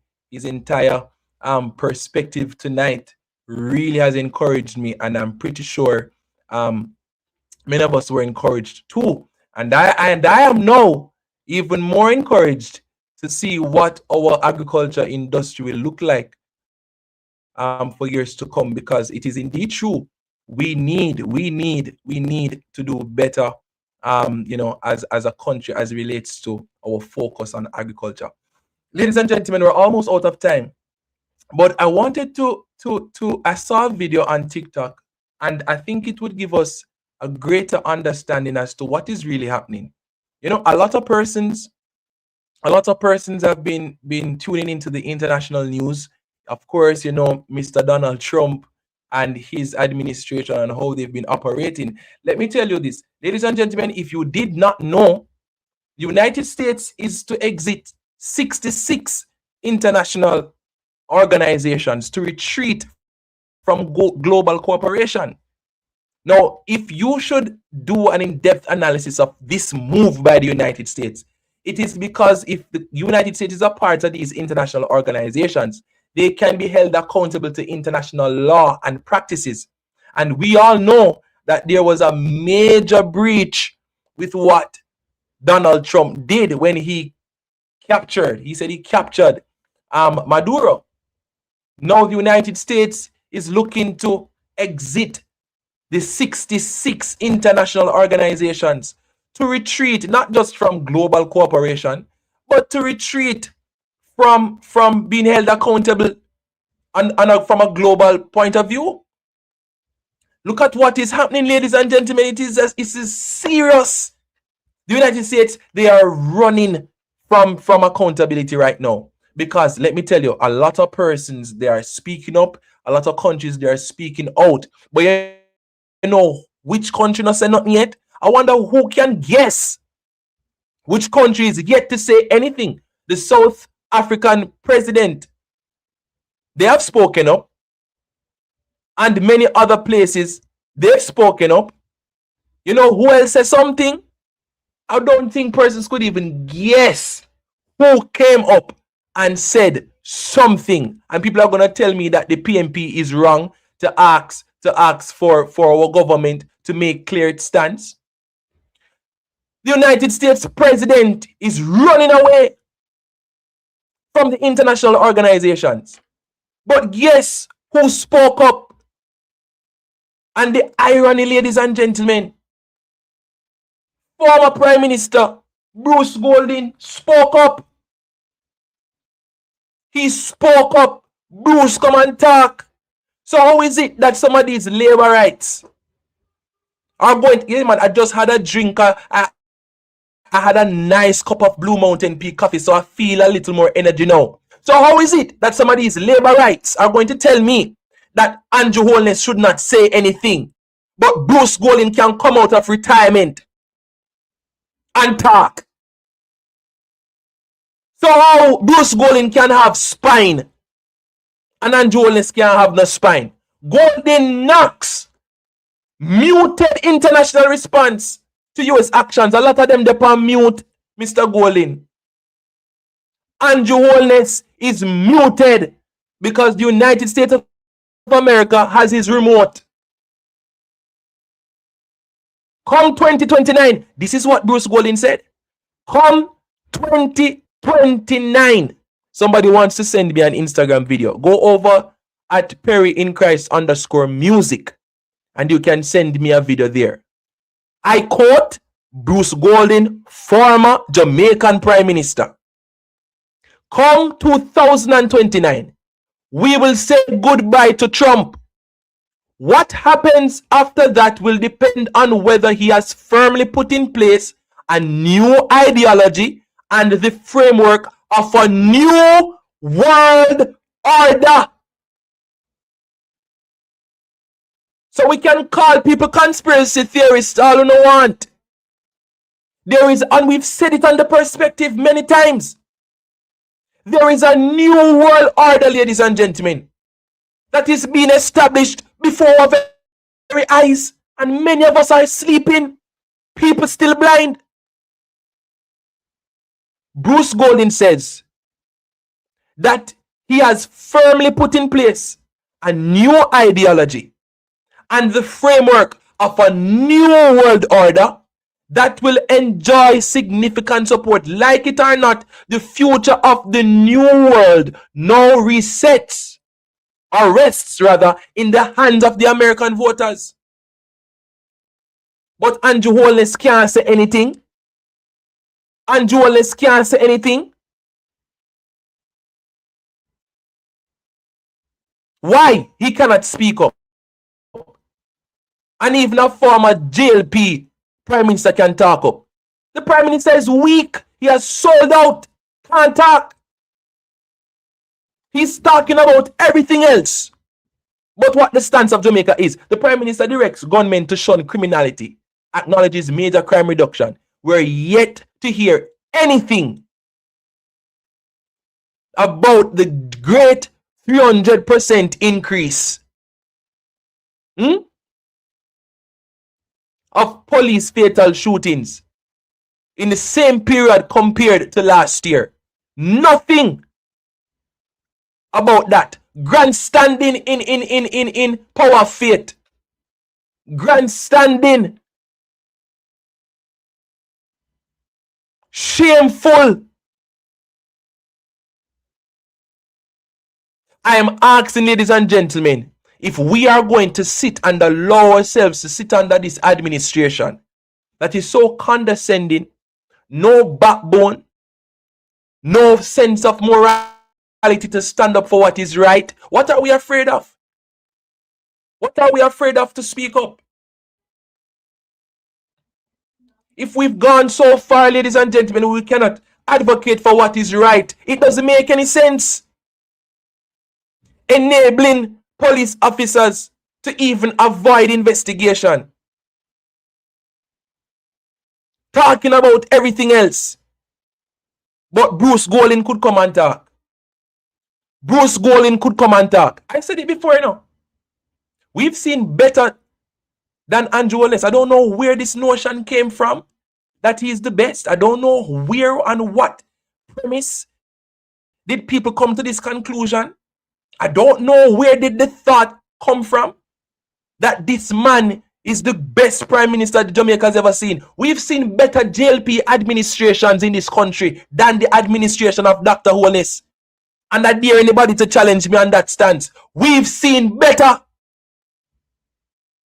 I respected Bruce Golding when he said, not in my cabinet. Although we can't hear nothing like that from this prime minister. No firm stance on anything. No position on nothing at all. Usher this prime minister out. And usher him out. Take his microphone and usher him out. Take his microphone. Just a minute. Just a minute. Take his microphone. Usher him out. Take his microphone and usher him out. Take his microphone. Usher him out. Usher him out. Usher him out. Usher him out. My God, ladies and gentlemen, talking about everything else. Talking about, well, look at how them remove Las Vegas out of the church. In Paulette, I see you laughing, but it's true. Look how them take Las Vegas out of the church. This is the type of people that they are representing. Every time that video play, I'm going to have to say, look how them drag Las Vegas out of the church because he went into the people in church without no knowledge of the topic. But that's the type of people that they have representing the Jamaica Labour Party. They understand nothing as it relates to how we should be operating as a country. The Prime Minister speaks about everything else. Going into a compound, government to rehabilitate community infrastructure in a compound. Now, I know a lot of persons are saying, well, it seems as if the Prime Minister and their compound chief is working together in unison to achieve a common goal. Ladies and gentlemen, all I will say is to be vigilant. Just be vigilant. There is a major trust factor between this administration and the people that cause a lot of persons to think twice about the Prime Minister going into their compound. All I'll say to us as a people is to be vigilant. And I know Chief Currie is a good leader. We heard of his qualifications when he was at UTech. We know that he's quite capable and he should have the best interest of their compound people at heart. So all I'll say is this. Let us be vigilant because there is an agenda. There is an agenda. But I'll leave it at that. Ladies and gentlemen, I have to play this video. I want persons to understand what is really happening on the international scene. And I believe there was a vote in Congress to stop Donald Trump and what he's doing. There was a vote in Congress. But I have to play this, ladies and gentlemen. This is a United States rhetoric, but I'm going to play 2 videos. I'm going to play this. Remember that the United States of America is taking itself away from 66 international organizations so that they cannot be held accountable to the international laws and procedures, which is just a disgrace, a blatant spit in the face of what is morally right. But look at this, and I'm going to play something as I want us to leave tonight understanding clearly what is happening in our world today. Bruce Golding even mentioned the New World Order, and many of us are still asleep. Ladies and gentlemen, wake up. There is a new world order here in our world today, and if we are not careful, we will be deceived. Wake up, ladies and gentlemen, wake up. This is not conspiracy theory. This is coming from some of our leaders right across the world. There is a new world order, and the spirit of the Antichrist is already in our world. We are living in the last days. Understand what I'm saying tonight. The president who controlled the world's largest oil reserves was captured by the U.S. military in just a few hours. It's December 2025. Venezuela's coast is under siege. American warships form a complete blockade. Their target, a dictator accused of trafficking narcotics to the U.S. They begin striking his drug vessels immediately. 30 smuggling boats destroyed at sea. The blockade tightens week by week. Washington tells him to leave power, but he refuses every offer. The military takes over from diplomats. Satellites track his every move. Delta Force rehearses the extraction. And on January 2nd, 2026, the mission is a go. Helicopters cross Venezuelan waters at dawn. Fighter jets disable air defense systems. The lights in Caracas go dark. Explosions light up Puerto Tiuna base. Delta Force breach the compound walls. He's found inside and surrenders immediately. Helicopters lift him to a warship. The former president is now in shackles. By nightfall, he's on American soil. The president, who was captured by U.S. forces in a few hours, was Nicolas Maduro. Now, the United States capturing the Venezuelan president might be a surprise to you right now, but if you think about all the problems the world is facing today, it'll make a lot more sense. This is what I mean. Problem number 1, people in the United States want the Epstein file. Donald Trump said, oh, no, I don't want to show them that. So as a result, American people not happy. Donald Trump's poll numbers looking real low. Now, as history has shown us, the best way to flip your poll numbers around, to boost them up, is with war. So it makes sense why Donald Trump chose now to go into Venezuela. But why Venezuela? It's because of oil. Oil and money. It's not that complicated. Venezuela got a lot of oil. A lot of oil. Donald Trump and his friends said, ooh, we need that. The Venezuelan president said, don't even start United States. Every time a country said they got oil, you love to just pop your head in. Not this time. This Venezuela oil. Donald Trump said, well, that won't do. And this is where the world has a problem. See, Donald Trump's been doing this thing where he's just breaking the rules of the world and seeing if anyone's going to do anything about it. So Donald Trump said, okay, send the military to Venezuela and give me that oil. Donald Trump's people said, Donald, okay. But we need like a little bit of a reason though. Donald Trump said, because I want oil. Donald Trump's people said, like a reason to tell the American people. Donald Trump said, oh, what are the peasants caring about nowadays? Don't speak, I got it. Substance abuse. Remember that whole substance abuse issue that America is having? Well, it's still happening. So Donald Trump's plan to go into Venezuela was this. Listen closely. He went to the American people, Donald Trump, and he said, all right, y'all don't want substances to come into America. American people said, we don't want substances to come into America. So Donald Trump said, okay, so I'm going to go over to South America and stop those substances from coming in. But here's the problem. The big substance being abused in the United States is Fenty, no Rihanna. But Fenty, no Rihanna doesn't come from South America. It comes from North America, primarily Mexico and the United States. The call is coming from inside the house. But Donald Trump is banking on the fact that the average American isn't going to research which substances comes from where. So he's saying, I'm going to South America to get those substances. Donald Trump's base said, woo, get in there, Trump.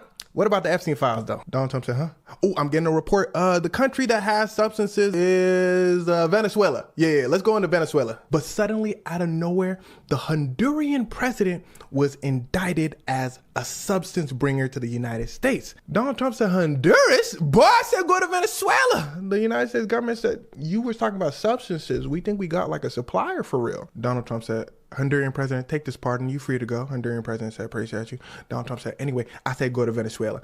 This shows that Donald Trump does not care about substance suppliers. He's going to Venezuela for another reason. The reason we talked about earlier. Power. I know I said oil earlier, but here's where things start to get wicked. Now, remember everything I just said. The Epstein files, not looking good for Donald Trump, so he needs to shake something up. At the same time, he likes money, so he decides to go to Venezuela. And to go to Venezuela, remember, he says, we need to stop those substances from coming to the United States.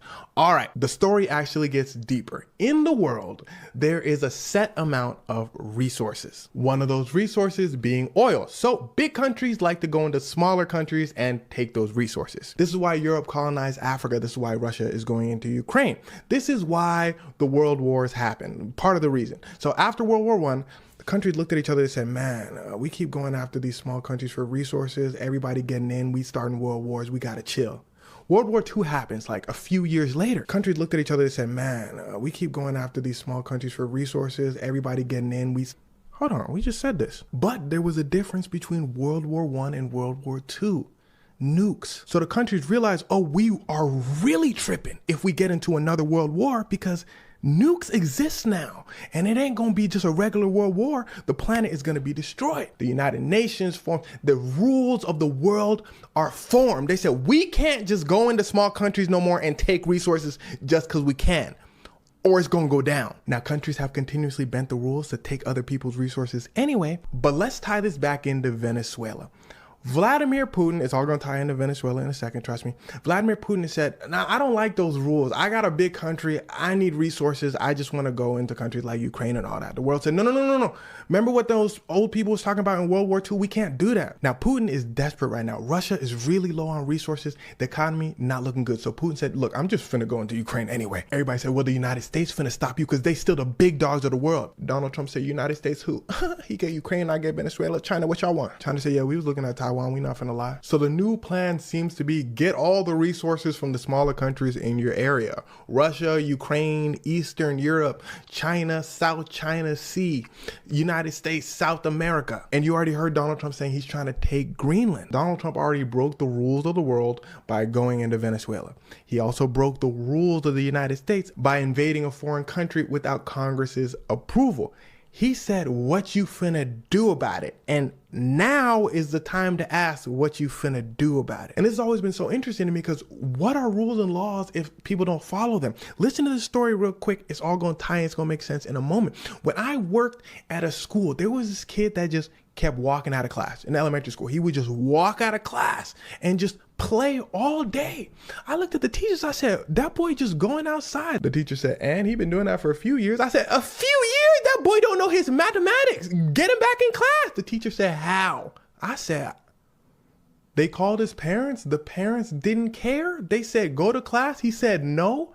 What happens next? Donald Trump to me is that child that's just breaking the rules and saying, is anybody finna stop me? I guess I'll just keep going. But on the bright side, there is a way to stop him, and that's with the people. All of these rules and laws I've been talking about, the rules and laws of the world and all that, are collectively made by the people technically, because you vote the politicians in and the world leaders in. So the rules are made from your voice in a sense. So if you tell your voice, like your local congressmen, your senators, yo, shake that boy down before I shake you, you won't believe how fast they say, okay, because you're their boss. So if Donald Trump not releasing the Epstein files, if Donald Trump going into another country to take all of their resources, and if Donald Trump breaking the rules to suit his needs, if Donald Trump not hiding that he's doing all of these things and telling you to your face, I'm going to Venezuela and I'm finna get some oil. If these things don't sit well with you, then call your congressman, call your senator, vote different next election, and keep screaming and keep protesting. It may not seem like it's doing anything, but trust me, protests and people yelling at the top of their lungs on TikTok, Instagram, It matters because politicians see how the trends go and they're kind of like worms. So if the trend ain't trending towards Donald Trump, they gon' go back the other way. All of a sudden, if people say, you know what, Donald Trump, you're not living right, politicians are gonna be like, yeah, you know what, Donald Trump, you're not living right. They're just gonna mirror everything you say. You're their boss, remember. But anyway, long story short, to the people of Venezuela, to the people of the United States, to the people of the world, even though it seems like you're getting pushed hard, collectively we can push back harder.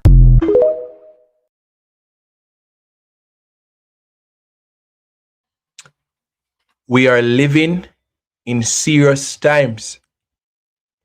We are living in serious times. Ladies and gentlemen, we have just a few more minutes left. I thank that content creator for that video because it really resonated with me. A new world order is upon us. When will Jamaica rise up? I saw a lot of persons in Minneapolis and other places protesting against the brutal murder of the young lady. And I saw protests happening. When will Jamaica really get up and say enough is enough? When will we say enough is enough? Are we satisfied with the governance of this country? We should be doing much better in our agriculture sector. You heard the conversation. A lot more things could be happening for our young people. A lot more opportunities could have been provided for our young people. A large part of Jamaica is just there. And I'm not saying that we should get up and touch every single land in Jamaica. Of course, you know that there are certain policies that protect the greenery and other places. But so much more can be done in our country. But we sit down and allow poor governance to prevail.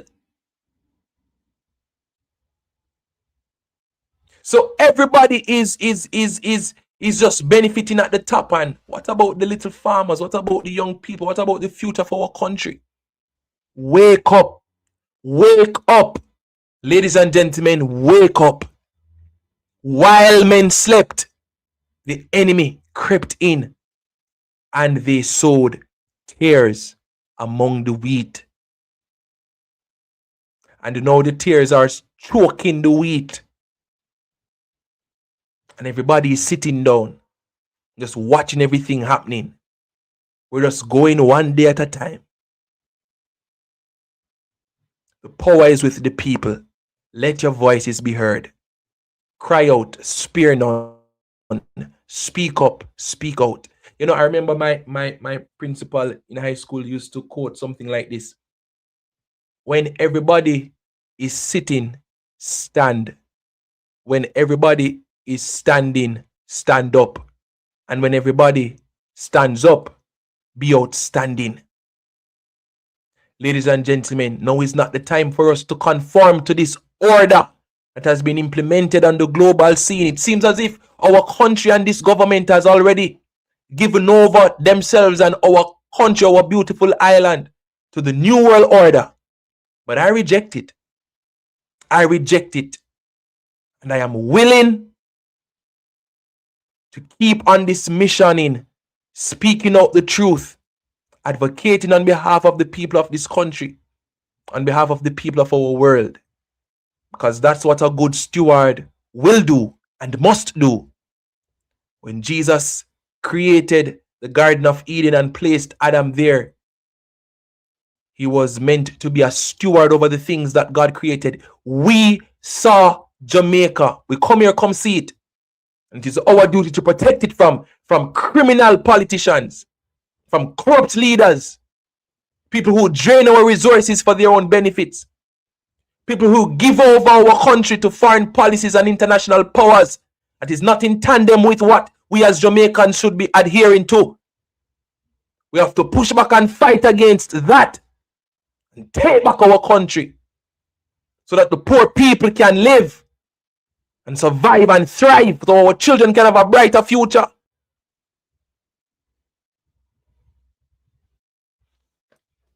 Let's pray. Father, we give you thanks for your mercies. We give you thanks for your grace. We give you thanks for another night of advocacy. We give you thanks for a wonderful discussion with Dr. Grant. I pray for him, his family, his wife, his children, grandchildren.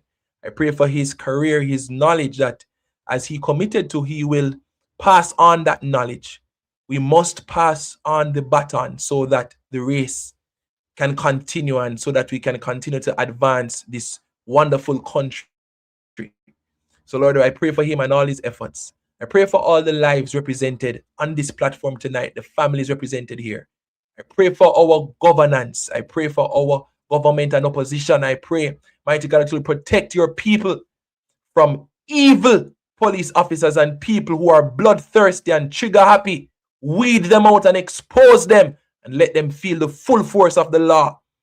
Lord, we ask for 2026 that you will show up and expose criminal elements in our governance structures. Usher them out, mighty God, so that Jamaican people can live a decent life, so that people will not have to always migrate and leave this country. Because if everybody migrates, who will be the hands and the feet of this country? Who will ensure that the economy is progressing? But because we have a corrupt administration who continues to make opportunities for their friends, their politician friends, our country continues to suffer. But God, we ask for deliverance. We ask for intervention. We ask for change. And we ask it now. In Jesus' name. Let the people say amen. Thank you, ladies and gentlemen, for a consistent viewership of over 1,000 people. Every evening in recent times, we've seen over 1,000 people on this live. Continue to like, continue to share, continue to refer this platform to a friend. We'll be having more of those constructive conversations with different guests next week, Wednesday. I'm going to try my best to have at least one interview like that every week. Pray for me as we continue to broaden the network so that we can have more persons coming on with the expertise and the knowledge so that we can be fed.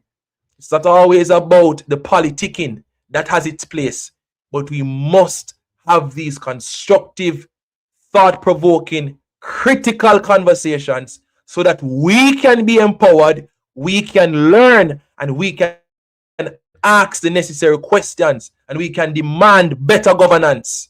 So thank you again, Dr. Grant. Next week, Wednesday, you will not like to miss that interview. Who do you think I'll be having next week, Wednesday? Who do you think will be coming on the perspective next week, Wednesday?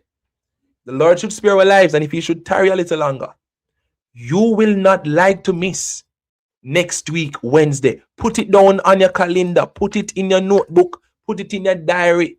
Put it in your phone. Next week, Wednesday, 6 o'clock, I must be on the perspective because something special is coming. Somebody say I'm going to be having Donald Trump on. My God Almighty, what a thing. Health Minister, listen, I am extending an invitation to people of the JLP administration. Come on, have a conversation with me. I am known to be diplomatic. I won't scare you, but I'll be asking some questions. Questions like, Mr. Tufton, let me give you a little prep from now. Why are you failing as a health minister? That's the first question I'm going to ask you. Why you have to wait until garbage bags are packed up behind the hospitals before you clean them? That's the first thing I'm going to say. Why did you market me and market you and market everybody? That's the other question I'm going to ask. I'm going to ask Mr. Mackenzie, why don't you retire? It seems as if you're developing amnesia or some other disease where you're forgetting what you've said. Why are you causing the people to live in fear? What are you doing to ensure that the people are actually having alternatives to have a roof over their heads? Why don't you retire? Why are you in politics so long? Those are the questions that I'm going to be asking. I'm going to be asking Mr. Darl Vaz, why are you forsaking Western Portland? What have you been doing with the people in Portland? You've deserted them ever since your wife lost miserably to Isaac Buchanan. You're absent. I'm going to be asking that question. What happened to the rest of the yellow busing that you promised us? Why did you spend $1.4 billion, Mr. Vaz? Where is the proof? Where is the proof that you procured these buses legally? I'm going to be asking all of those questions. I'm inviting you on the perspective to come and have a conversation with me. I'm going to be asking the Prime Minister, why are you still not certified? It's a disgrace, ladies and gentlemen. The Prime Minister of our country is still not certified, and he's grandstanding in Parliament. Him gone into the church with Bishop Delpha Davis. A lot of grandstanding and hypocrisy in our churches, ladies and gentlemen.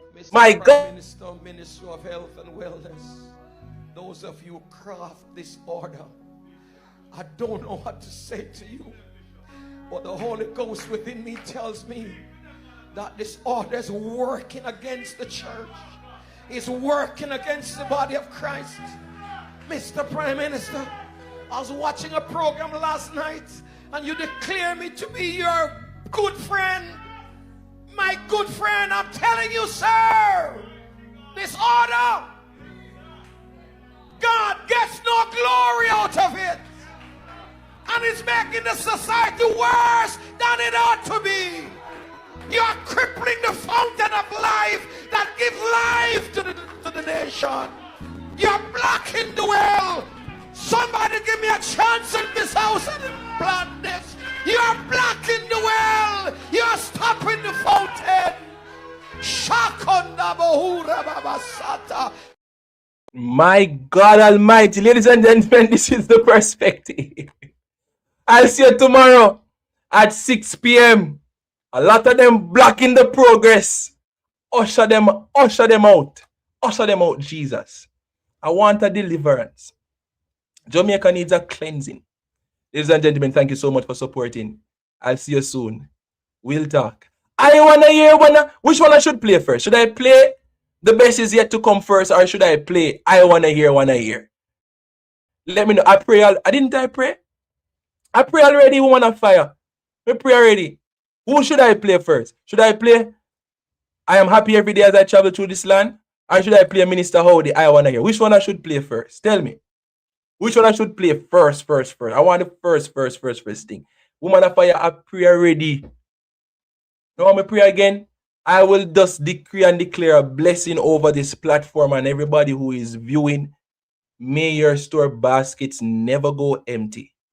I pray for your going out and for your coming in, and that the peace of the Lord be upon you daily as you continue to strive to live a better life as people of God. Those who are not yet saved, Lord, cause them to make a turn today, for tomorrow is promised to no man. In Jesus' name. Oh, I believe somebody. All right, I am happy every day. Ladies and gentlemen, see you tomorrow. See you tomorrow. I hear somebody say I am happy every day. Bye-bye. I said I'm happy every day as I travel through this land. I've been mighty blessed by God, and I'm holding to his hand. Yes, mommy, I see you. Yes, the journey's almost over. Shut up. And the battle is nearly won. And I have a feeling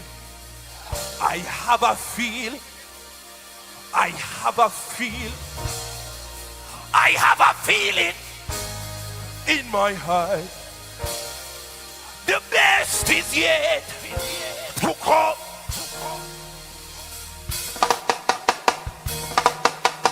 Slide up it over there, so when you ready to get, get up, get up, no man. Get up, no man. I feel mad in this place. Let's go.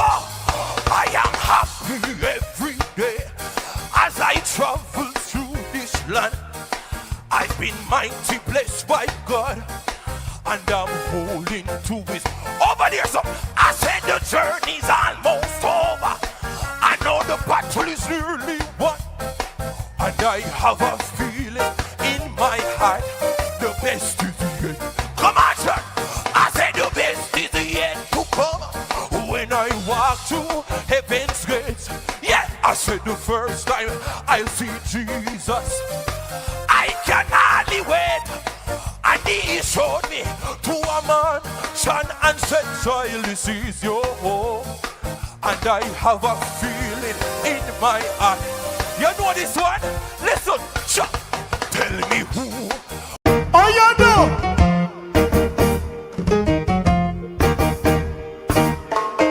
I want to hear the angels singing.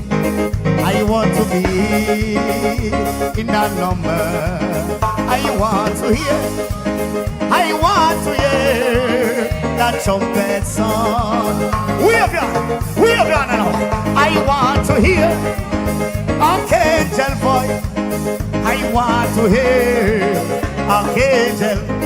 Oh, I want to hear when my name is called. I want to hear. Everybody know I want to hear. I want to hear. I want to hear. I want to hear. Watch out now. I want to see the angel marching. I want to be in that number. I want to hear. I want to hear that trumpet song. I want to hear archangel voice. I want to hear. God bless you now. I want to hear. When my name is called, I want to hear. Everybody do so. If I'm not living for Christ, then I cannot be.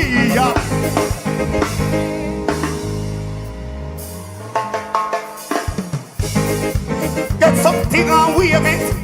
Get something and wave it. Get something out. If I'm not living for Christ, then I cannot be happy.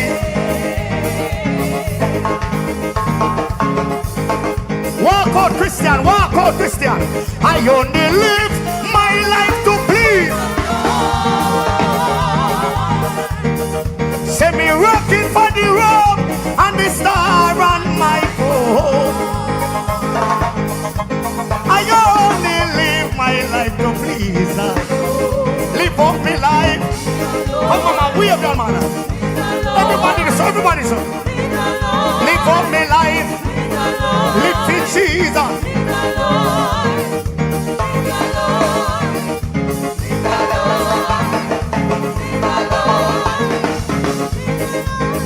Mrs. Silent Night.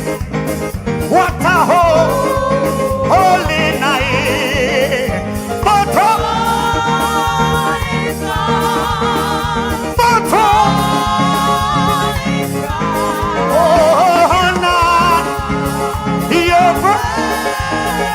Virgin Mother and Child, holy, so tender. Talk to me now.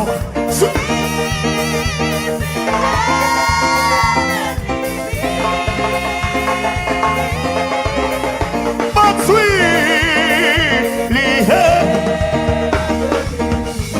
God bless you. Let me tell some people, I know one prayer we pray. We pray in the night and we pray in the day.